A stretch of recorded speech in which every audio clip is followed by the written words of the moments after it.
I'm Nadav Shemer for Mining Journal's Digging for Climate Change, and with me is Yumzhana Daneeva, Head of ESG Communications at Polyus, Russia's largest and the world's fourth largest gold miner by production volume.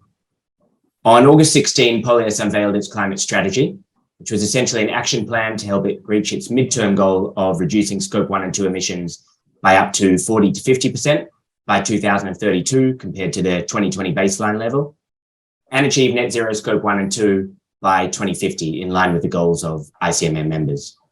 Yumzhana, are you able to share details about the work that went into the climate strategy and also perhaps highlight the main points of the strategy?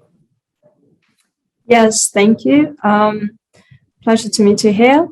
Polyus is one of the ESG leaders in Russia, and during the last several years, it has been deeply involved in the global sustainability agenda as one of the mining managers, and we contributed to the expertise and vision of global standards as well, and we promoted global standards and best practices in Russia. Fair to say that in the current circumstances, there are voices that in Russia that say Russian companies no longer need to follow global ESG trends as they are excluded from the Western commodity and farm markets. I can say that we in Polyus, however, see our ESG performance being inseparable from the overall corporate development, and we never confine it to the exclusively eternally encouraged course of work. And I can say also that, moreover, external encouragement itself is driven not only by the Western markets, but also by the Asian ones, and actually more actively in the recent years. Hence, we do not plan to cut our ESG practice or reduce the scope of our reporting. And on the opposite, we are improving the quality of our disclosure, and you can see it in our new sustainability report. And we keep promoting ESG agenda on local markets, and I will talk about it a bit later. So, as you have already mentioned, in October 2021, being an ICMM member, we have joined a collective commitment to reach net zero in Scope 1 and Scope 2 GHG emissions by 2050 or sooner. And it was in line with the stated goal of the Paris Agreement. As the company's leadership pays close attention to climate-related issues, they have decided to proceed with creating a climate strategy that would kind of structure our existing climate-related work and set the new goals and directions for our development. So probably now I will just briefly mention some of the major points of our climate strategy, as my colleague will share it with you broadly in the next podcast, I guess. But Polyus climate strategy has been worked out in 2021 and presented in the mid-August, as you already mentioned. It is meant to keep us focused on GHG emission reduction goal, which is like now we have midterm horizon, and it's 2032, and we are aiming to get it minus 50 to 60% with the base year being 2020. And to develop it, we have made, to develop our climate strategy, we've made several assessments. First being a qualitative and quantitative assessment of physical and transition climate risks and opportunities. And the quantitative assessment was made using a scenario-based approach, and we have used the shared socioeconomic pathways.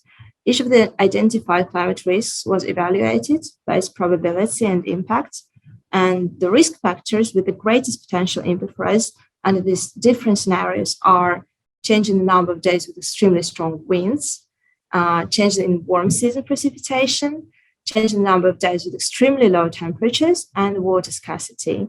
I will talk about the water scarcity a bit later, but none of the risk factors currently has a critical impact. Maybe due to the favorable location of our assets, because none of our mining facilities are located on permafrost. And this is actually a major climate risk for many miners, permafrost. We also made a quantitative financial risk assessment, but we will update and publish it as soon as global volatility clears up somehow. The second point in our climate strategy, which was very important for us and resulted in elaborating a methodology for calculating Scope 3 GHG emissions. It was the first time for Polyus to calculate the Scope 3, and we disclosed it as well in our sustainability report. And third one is that we defined internal carbon price. We have chosen a range of from the $15 to $35 per ton, but we've made this choice to follow this range because two things were important during the establishment of the internal carbon price.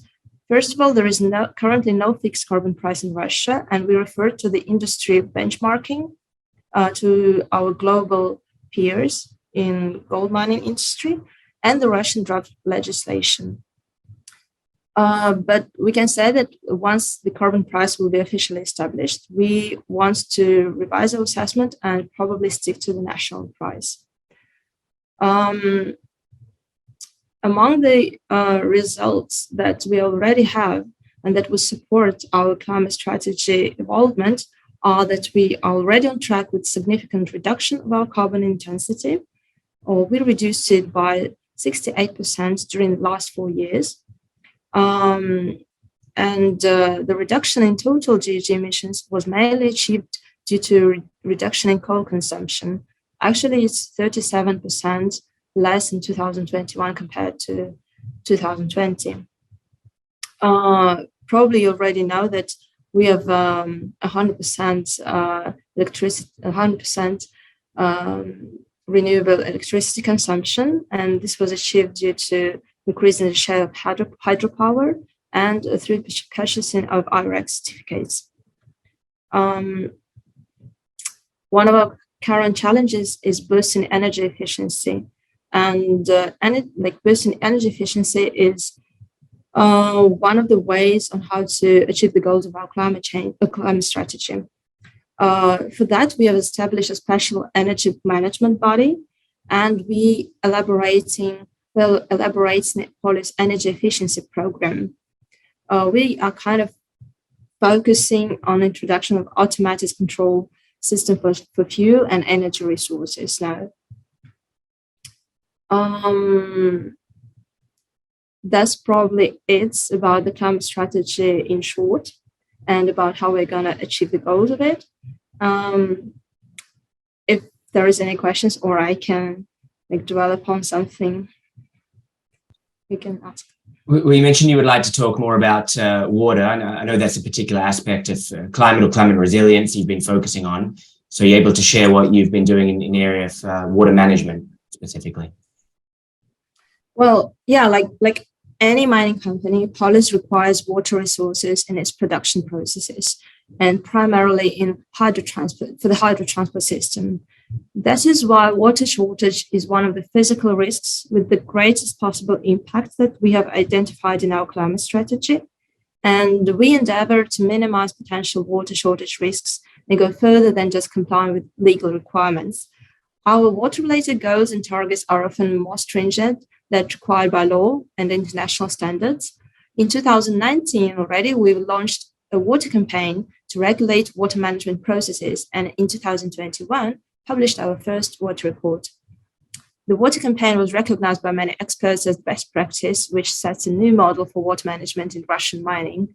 And now, probably I will tell how we actually manage our water resources.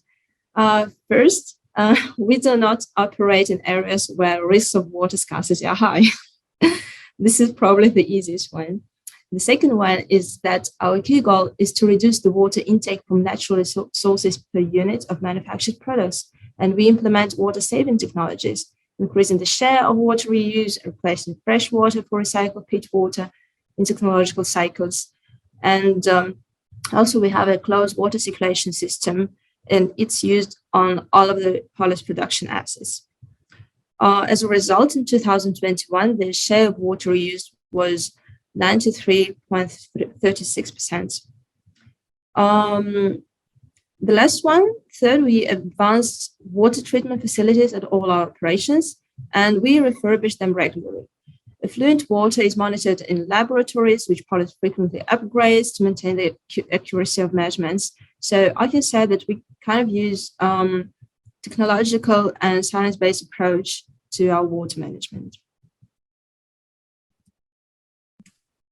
And the other thing you mentioned, you can maybe elaborate on, was the fact that international rating agencies have stopped rating Russian companies, including Polyus, on their climate and ESG performance. So obviously, I guess that brings up the question, how has this impacted your climate strategy, and how has it impacted the way in which you demonstrate performance on climate to those in the investment community or other stakeholders who might wish to know more about your work on climate and ESG? Mm-hmm.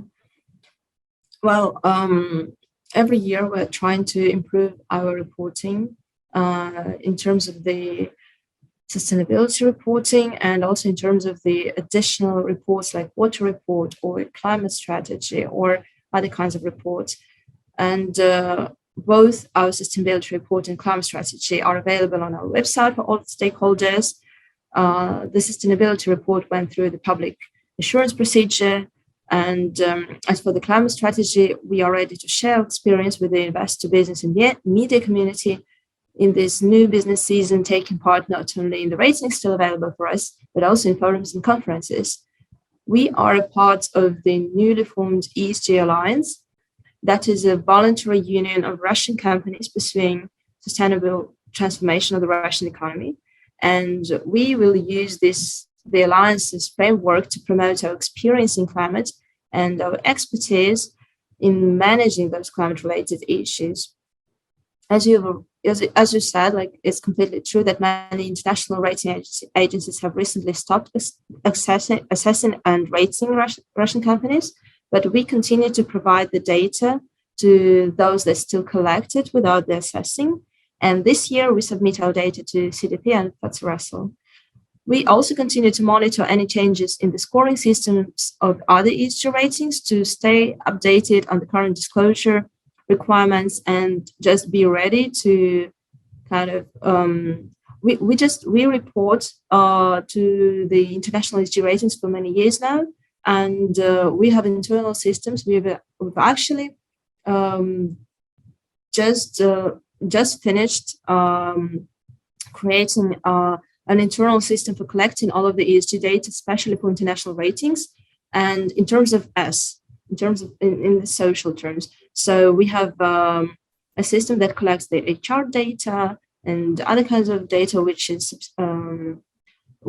be reported for us in such ratings as Sustainalytics, S&P, and others.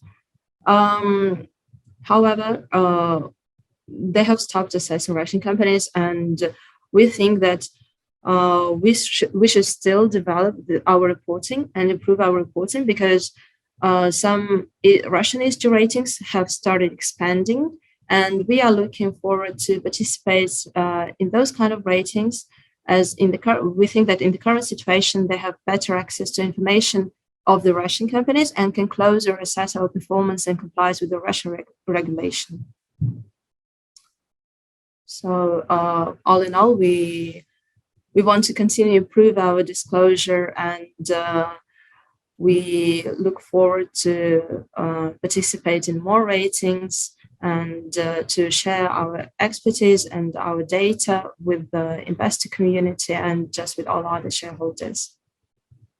Yumzhana, thank you for sharing the work Polyus has been doing in climate strategy and disclosure. Thank you.